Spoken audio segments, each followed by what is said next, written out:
Welcome to Physician Heal Thyself, the podcast, empowering you to take a whole person approach to your well-being, spirit, soul, and body. Join me, your host, Dr. Lara, naturopathic doctor, entrepreneur, and a servant of Jesus Christ. We are not just a body, we are spirit and soul. It's time to integrate medicine and spirituality into our healing. Let's get started.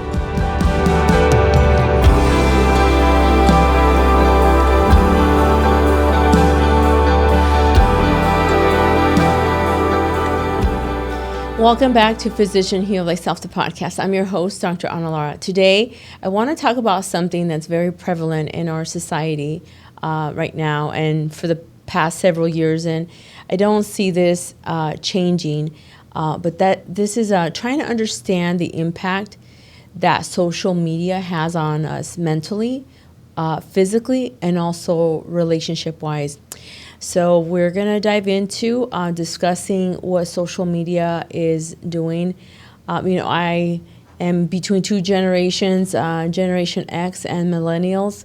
So for those Generation Xers, you know that we didn't grow up with computers at home and technology, internet, none of that. We spent our time outdoors, playing, socializing with the other kids in the neighborhood and in our schools. And society has really changed a lot over the last several decades. And so I want to talk about what I'm seeing as a clinician, also as a parent, and then even myself personally, right, what I am seeing, how this is impacting us. So I want to talk about the mental health impact that social media is having. We know that certain platforms have more of an impact on certain demographics more than others, but we know that in young girls and young women, this comparison culture is become pretty toxic. And also with, all of the new technologies like AI, all of these filters that kids like to play around with, I always tell them, you don't even understand the impact that it's doing on your brain when you take a picture of yourself with this filter and you look distorted, or if you're a girl, you make yourself look like a boy, or vice versa, or even just using a filter that's going to enhance your image, your features, your skin. It cleans up the skin, it makes it look flawless. All of these things that we're using in filters, a lot of people don't understand what it's doing to our brains, to our minds, right? And so we've all been there. We see, maybe you met someone on social media and they use a lot of filters, and then you meet them in person and you're like, yikes, they don't look anything like that. That's one example. But when young people are using these filters a lot, even if it's just for fun, I have a teenage daughter, she does this, and I tell her, you don't even understand what it's doing. And because I'm so, I guess you can say, I don't use those filters. I don't do Snapchat. I don't do TikTok, those kinds of things. And so when she does take a picture and shows it to me, it messes with my mind. My brain is pure in the sense that I don't play with filters. That when she shows me an image of herself, even if it's being playful, where she looks like a guy or some animal or whatever, or even a face that's distorted, I understand that it's being playful, but when I see it, that image actually stays imprinted in my mind. And then it disturbs my peace. And I tell her, don't do that. I don't want to see those pictures, and you shouldn't be using them either. And so I know that some young people might think, oh, you're just too old and you don't understand. No, you don't understand what it's doing to your brain as you continue to do these things. And so, there's obviously a lot of comparison, whether it's your face, your body, when you see these images. And with all of this enhancement and technology, people alter their images and post them on Instagram. And then pretty soon you have girls comparing their real body to an image that's online, and you don't even know how much work it took for them to get the certain posture, holding in their body in a certain way, a certain angle of the camera, or even altering the image itself. And so how do we know what's real is a real problem we're facing today. And so we know that a lot of studies show that, exposure to these idealized images can increase anxiety, depression, and of course, this body dissatisfaction of yourself.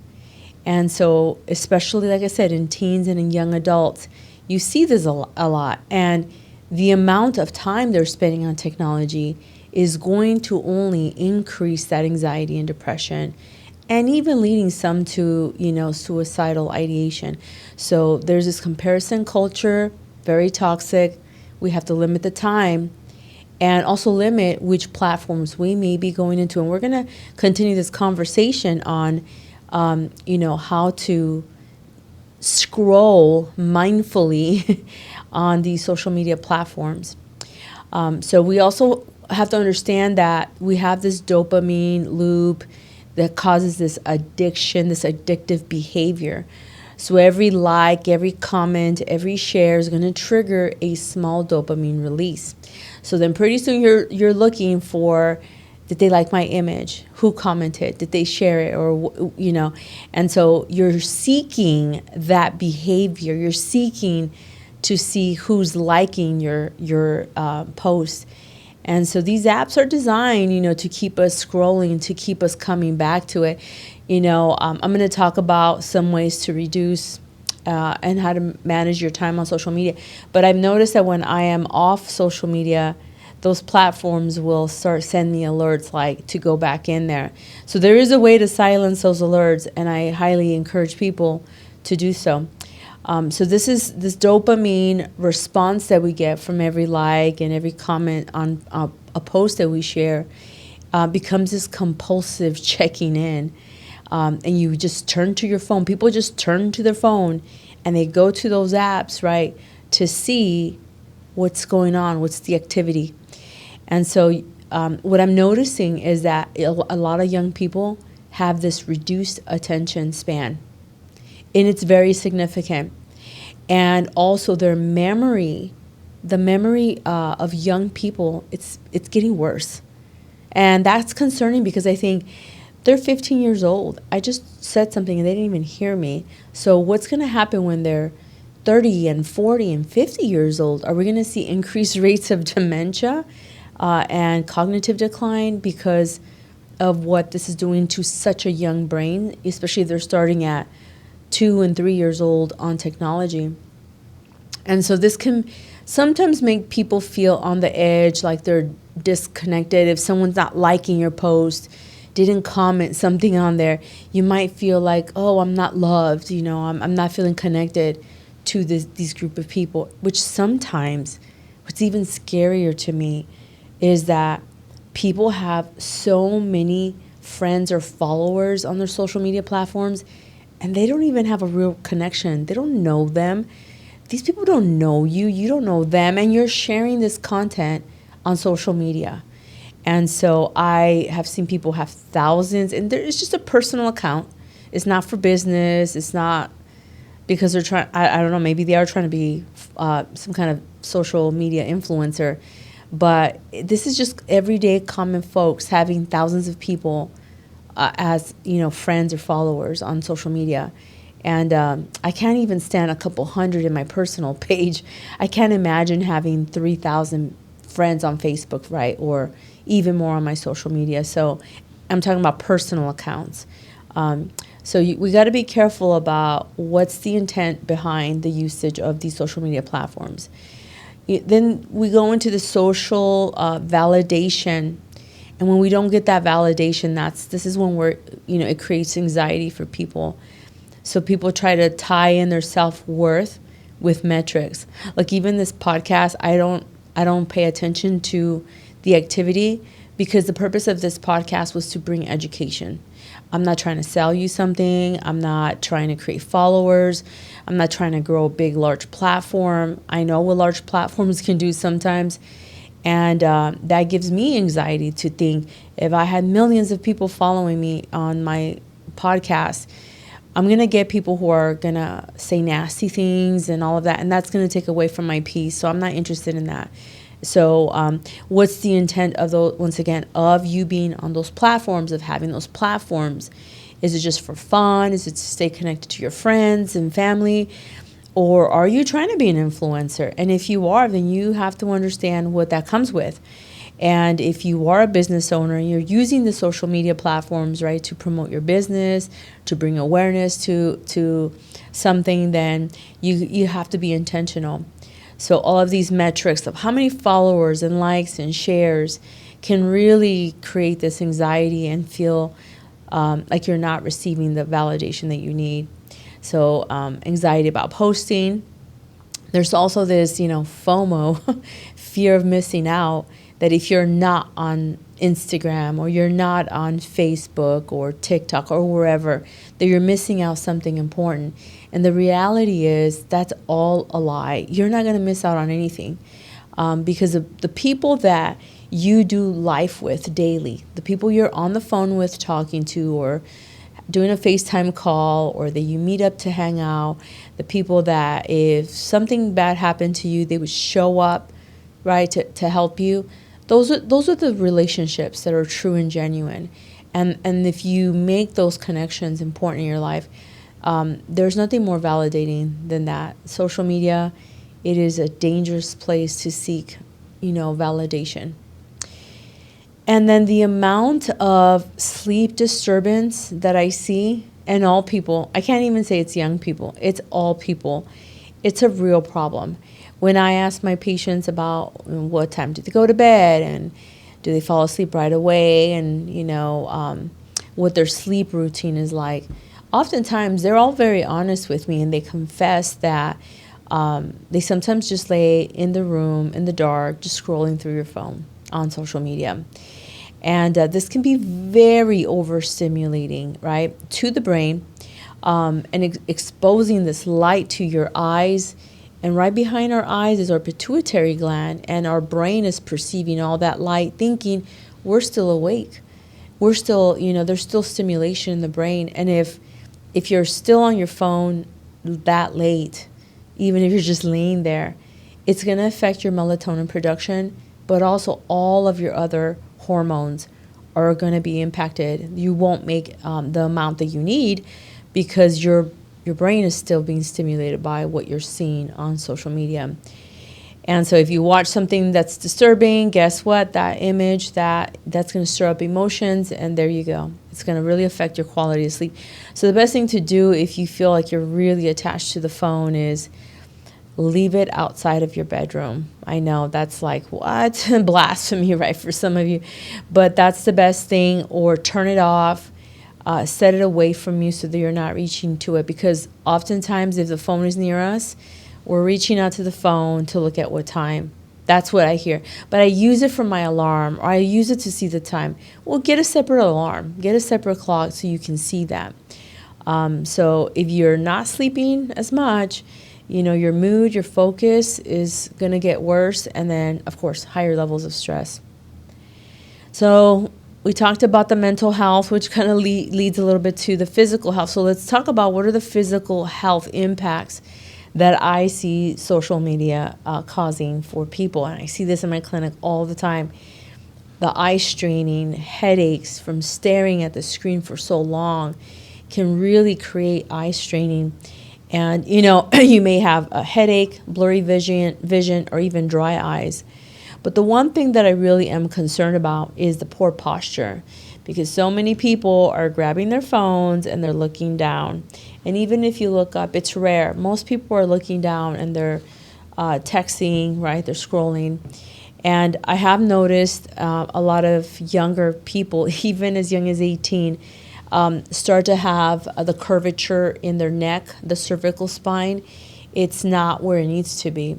And so I've seen already herniated disc. I've seen just anatomical structures on imaging, by the way, where it's confirming there is an anatomical, a structural issue in their neck, and it's from looking down a lot. And that can be very painful for those of you who've had any neck injury or any neck pain. It is very debilitating. It not only the pain in the neck, but it can cause a lot of headaches and eye pain. And so difficulty sleeping at night because you can't find a comfortable position to lay down.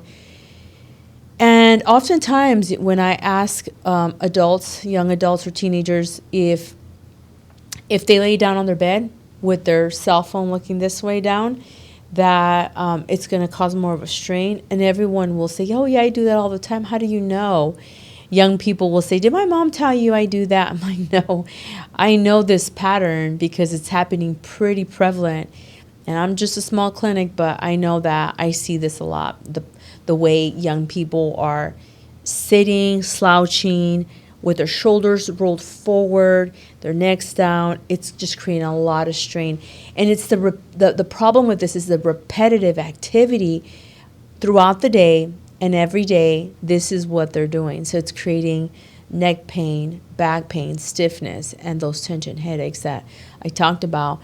It becomes very costly to then have to fix an issue like that. Because now you're talking about seeing getting adjusted by a chiropractor, having physical therapy or other manual therapies.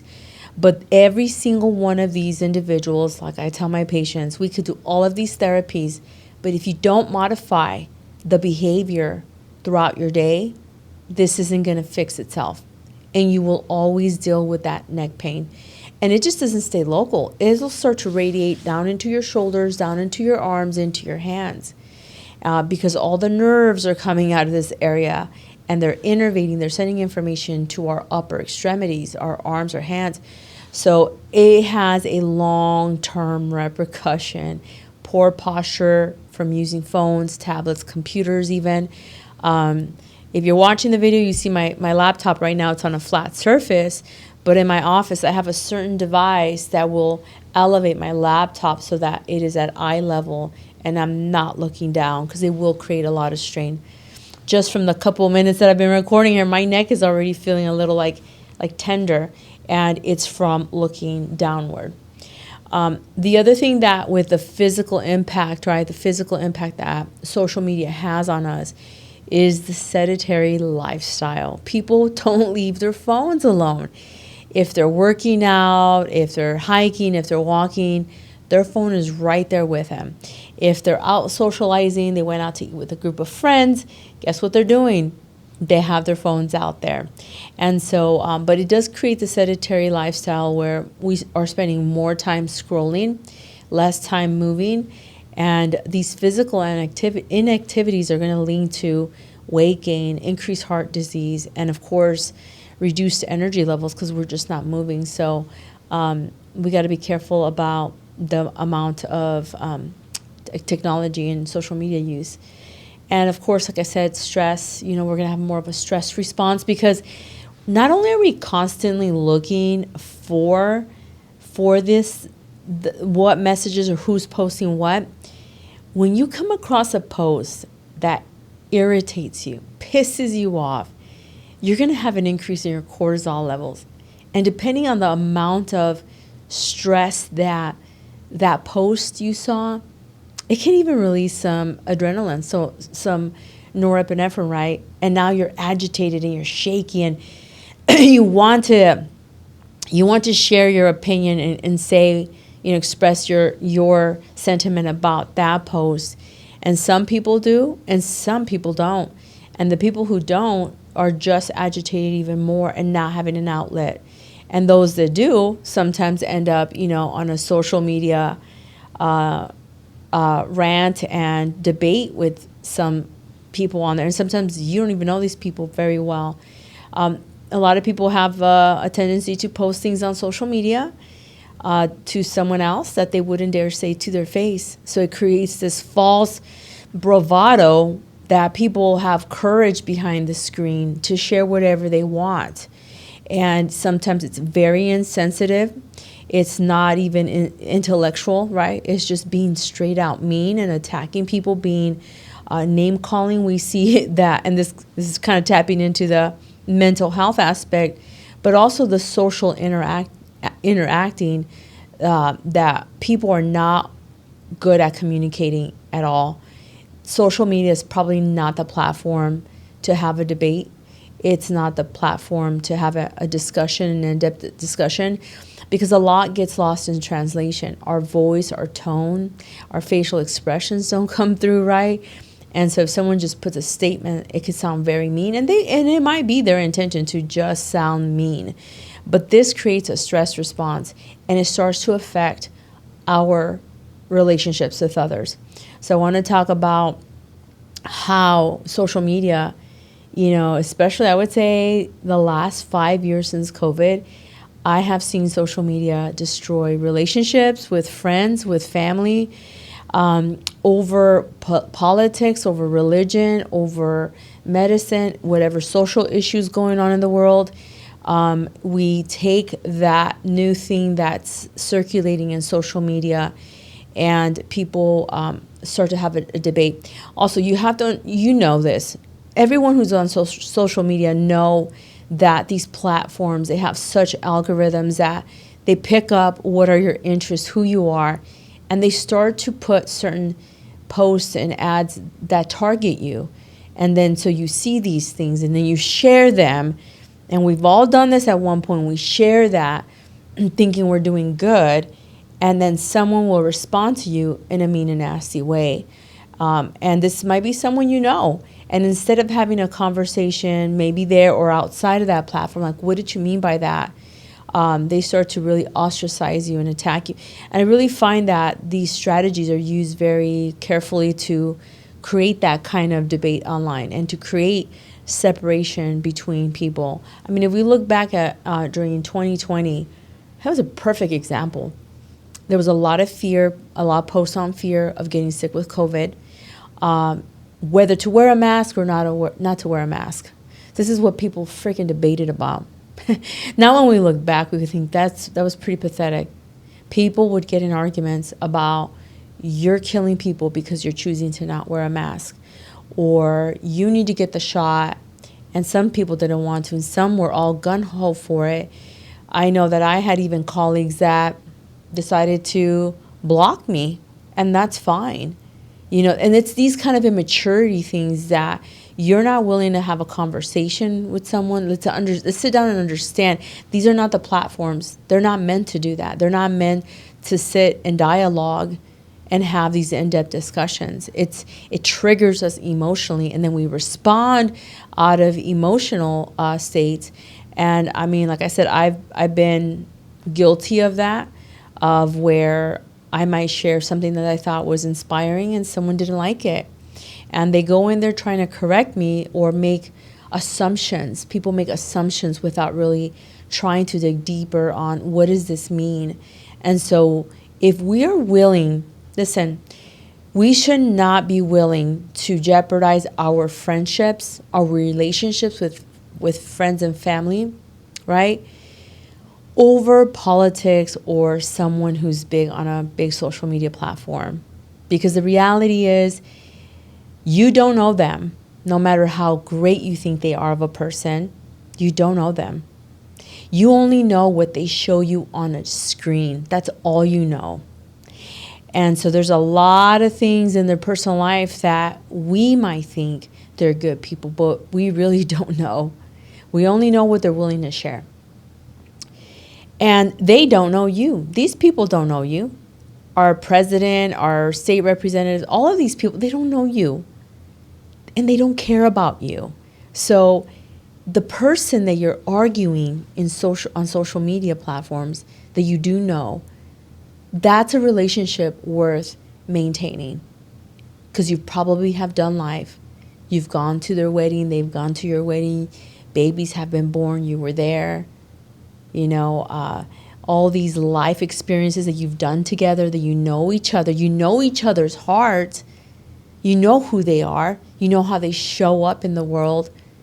So don't let their perspective on what they think about a president or a certain leader or someone on social media, on media, right? Someone famous. Don't let their perspective on that person interfere with your relationship with them. You either talk it out or leave it alone.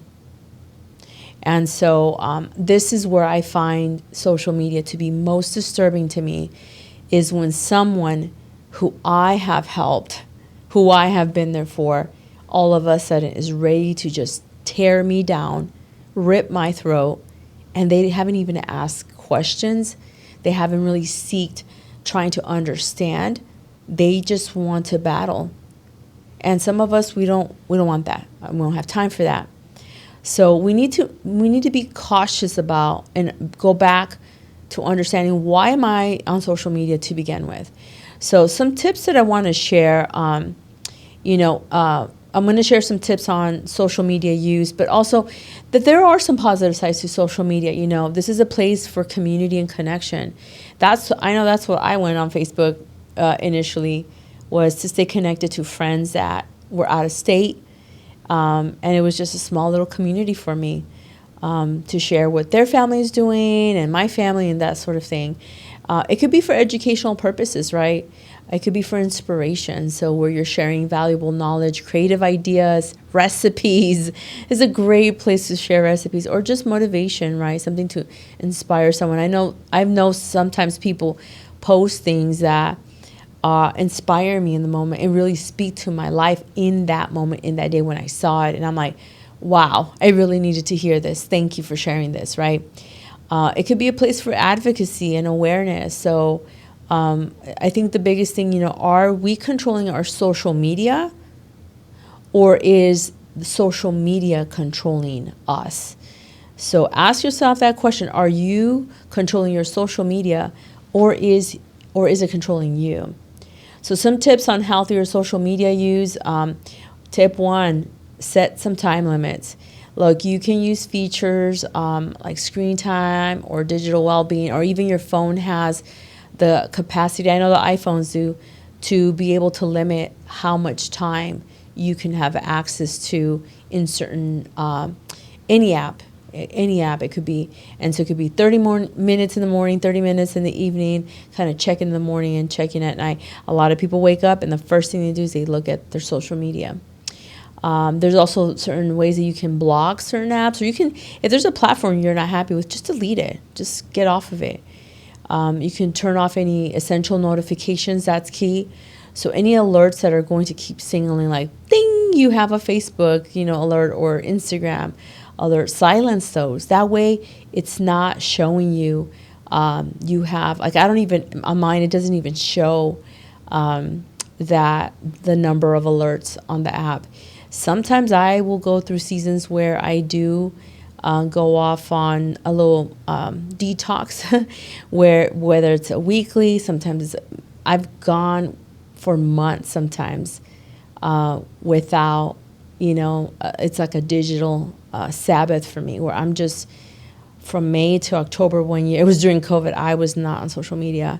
It was too much noise. I didn't care for it. It was taking my peace and my focus away from what matters to me in my life. So I just got off all social media platforms. I deleted the apps from my phone, so I didn't have them on my phone. And it is a true detox, because just like any addiction, those first days, first weeks, you naturally want to go to your phone and click on something.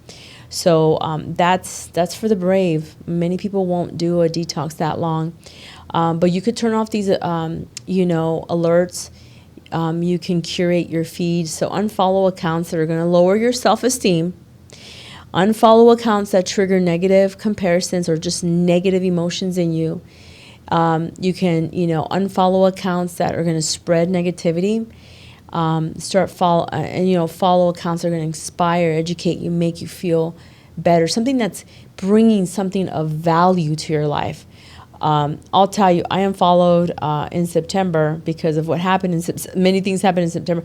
I started to unfollow a lot of accounts, good pastors that I enjoyed hearing from them, but all of a sudden they were posting things that I didn't agree with. I was immature, spiritually immature, and it was stirring this desire to want to say, this is not biblical.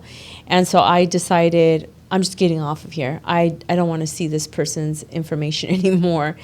But yeah, the tip 4 is, to take those regular detox days.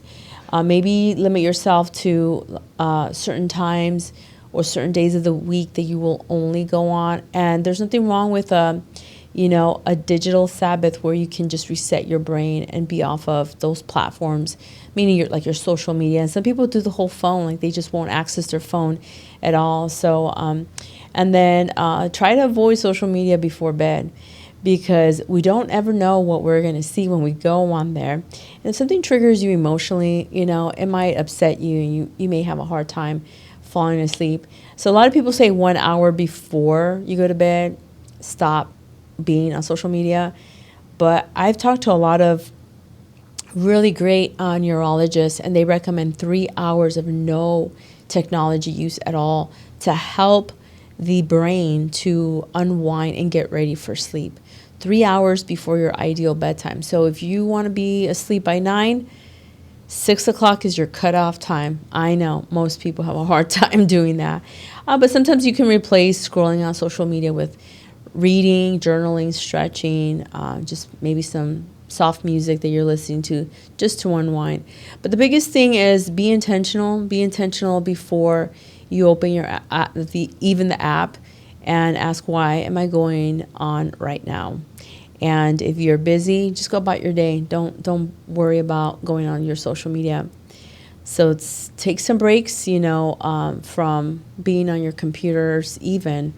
But this is something, like I said, that the use of social media can be very overbearing.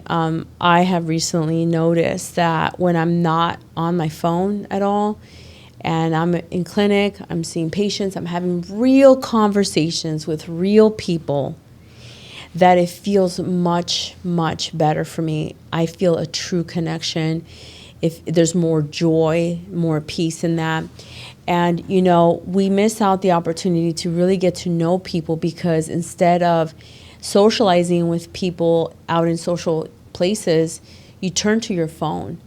And I want to share this event that I went years ago. Someone invited me to this networking event for business owners.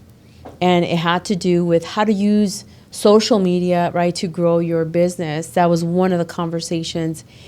And as I sat there, and from the moment I walked in, everyone was on their phone in front of other people, but they were on their phone down, or they were all taking pictures of themselves. Everyone had a phone, and the phone was part of the conversation, like nothing. And when I walked in, I felt like I walked into, I felt like I was in a movie. It didn't feel real.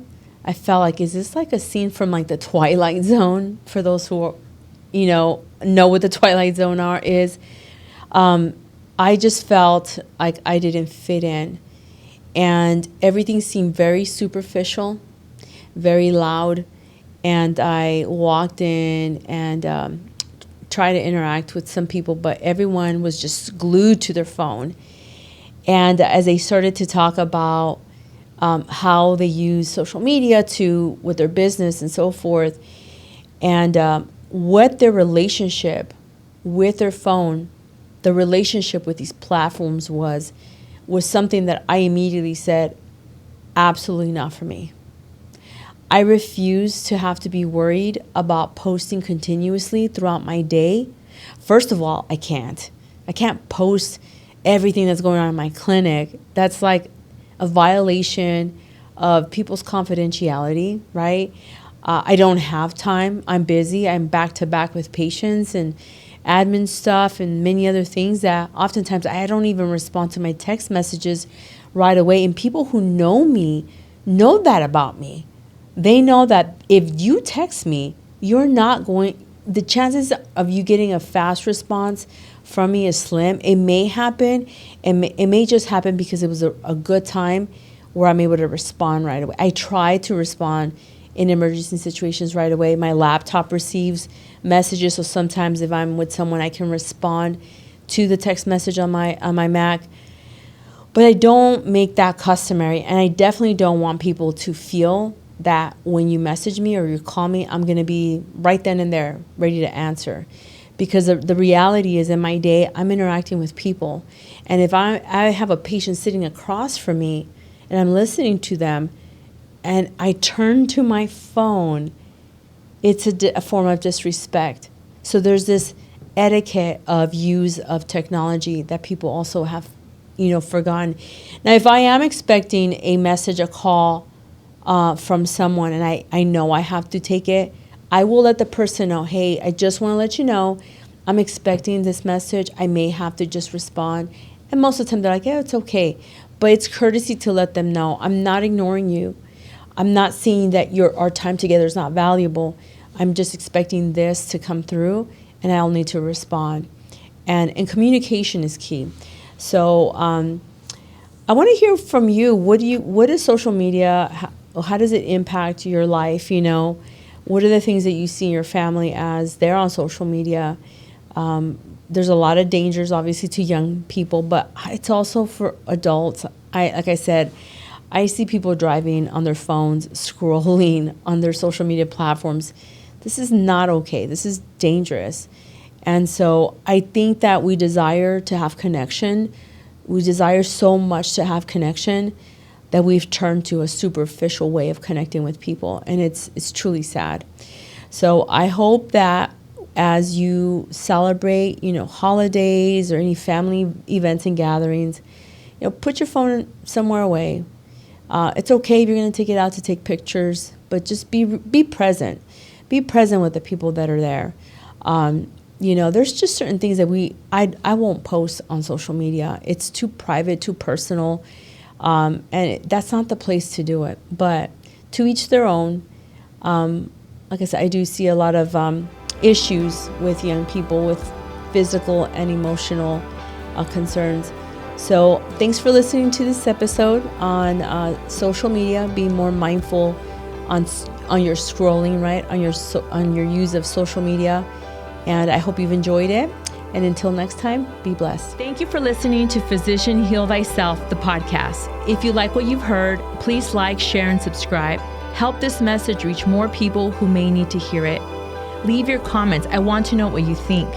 If you're interested in learning more about Raices, visit our website at raicesndmedcenter.com. Until next time, be blessed.